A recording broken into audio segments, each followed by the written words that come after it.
UP DElEd के दूसरे और चौथे सेमेस्टर की परीक्षाओं का जो रिजल्ट है वो 9 जुलाई को पीएनपी की ओर से जारी किया जा चुका है। अब आपको पता ही होगा, अगर आपके किसी सब्जेक्ट में बैक है या आपको ऐसा लगता है कि आपको एग्ज़ाम कॉपी में जो मार्क्स हैं वो कम दिए गए हैं, तो आप अपनी एग्ज़ाम कॉपी की स्क्रूटनी करा सकते हैं। इसके लिए परीक्षा नियामक प्राधिकारी उत्तर प्रदेश प्रयागराज की ओर से जो नोटिस है वो जारी कर दिया है। स्क्रीन पर आप देख सकते होंगे, डीएलएड द्वितीय और चतुर्थ सेमेस्टर परीक्षा अप्रैल 2025 के अंकानुसंधान हेतु ऑनलाइन आवेदन पूरित किए जाने के संबंध में यहाँ पर जो डेट है वो आ चुकी है। आपको पता ही होगा, सेकेंड और फोर्थ सेमेस्टर का रिजल्ट 9 जुलाई को घोषित किया जा चुका है। बीटीसी यानी कि डीएलएड में विद्यमान व्यवस्था के अनुसार सभी अभ्यर्थी अपनी जो एग्ज़ाम कॉपी है उसकी स्क्रूटनिंग यानी कि अंक अनुसंधान करा सकते हैं। इसके लिए आपको कॉलेज में विजिट करना है। यहाँ पर डेट बताई गई है कि आपके जो स्क्रूटनी फॉर्म है वो किस डेट से किस डेट तक ऑनलाइन भरे जाएंगे। 17 जुलाई से लेकर 31 जुलाई तक आपकी जो स्क्रूटनी फॉर्म है वो कॉलेज की लॉगिन आईडी के माध्यम से भरे जाएंगे। यानी कि आपका जो स्क्रूटनी फॉर्म है वो केवल और केवल कॉलेज वाले ही फिल कर सकते हैं। आप उस खुद से यानी कि स्वयं किसी भी तरह का जो फॉर्म है वो नहीं भर पाएंगे। तो ये जो फॉर्म है वो केवल और केवल कॉलेज से ही आपका जो फॉर्म है वो भरा जाए। आप स्क्रूटनी का फॉर्म यदि भरना चाहते हैं, आप अपनी एग्ज़ाम कॉपी की स्क्रूटनी कराना चाहते हैं, तो 17 जुलाई से लेकर 31 जुलाई के बीच अपने कॉलेज में कांटेक्ट कर लें। और यहाँ पर फीस भी आपको बता दी गई है।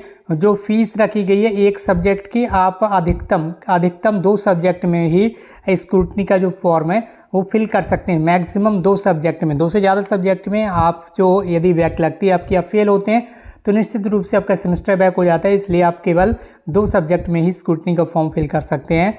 तो इसके लिए जो फीस रखी गई है वो केवल और केवल 150 रुपये रखी गई है सभी सेमेस्टर के स्टूडेंट्स के लिए, चाहे वो सेकेंड सेमेस्टर का हो या फिर फोर्थ सेमेस्टर का। 150 रुपये की जो फीस है वो आपको कॉलेज में जमा करना है। अब आपके कॉलेज वाले कितनी फीस आपसे लेते हैं ये कॉलेज के ऊपर डिपेंड करता है। फिलहाल पीएनपी की ओर से 150 रुपये की जो फीस है वो ऑनलाइन ली जाएगी।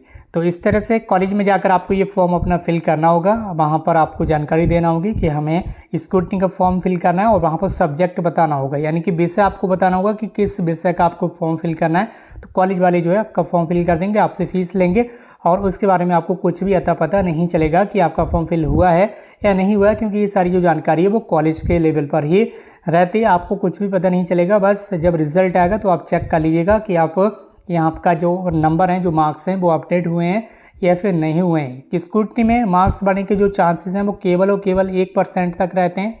ठीक है, 100 में से मुश्किल से 2 से 3 स्टूडेंट्स के जो मार्क्स हैं वो चेंज होते हैं। इसलिए जब भी आप फॉर्म फिल कर दें तो उसके बाद अपना रिजल्ट चेक कर लें। यदि मार्क्स बढ़ जाते हैं तो अच्छी बात है, मार्क्स नहीं बढ़ते हैं और अगर आप फेल हैं पहले से किसी सब्जेक्ट में तो उसका बैक पेपर आप बाद में दे सकते हैं जब भी आपके सेमेस्टर के बैक पेपर होंगे। बाकी ये पूरा नोटिस आपको हमारे टेलीग्राम ग्रुप पर भी मिल जाएगा और व्हाट्सएप ग्रुप पर भी मिल जाएगा। इसके अलावा व्हाट्सएप ग्रुप की लिंक और टेलीग्राम ग्रुप की लिंक इस वीडियो के कमेंट बॉक्स में दी गई, तो वहाँ से आप जरूर ज्वाइन कर लें टेलीग्राम ग्रुप को, व्हाट्सएप ग्रुप को भी ज्वाइन कर लीजिए। बाकी दोस्तों आज की इस वीडियो को यहीं पर समाप्त करते हैं। डेट वगैरह मैंने आपको बता दी है, फीस भी मैंने आपको बता दी है, कितनी फीस है, किस डेट से फिल कर सकते हैं आप अपना फॉर्म। केवल और केवल कॉलेज से ही आपका फॉर्म फिल किया जाएगा, ये चीज़ बार बार आपको बताई जा रही है। तो कॉलेज में ही आप विजिट करें। बाकी दोस्तों आज की इस वीडियो को यहीं पर समाप्त करते हैं। हमसे जुड़ने के लिए बहुत बहुत धन्यवाद। Thank you so much for connecting with us.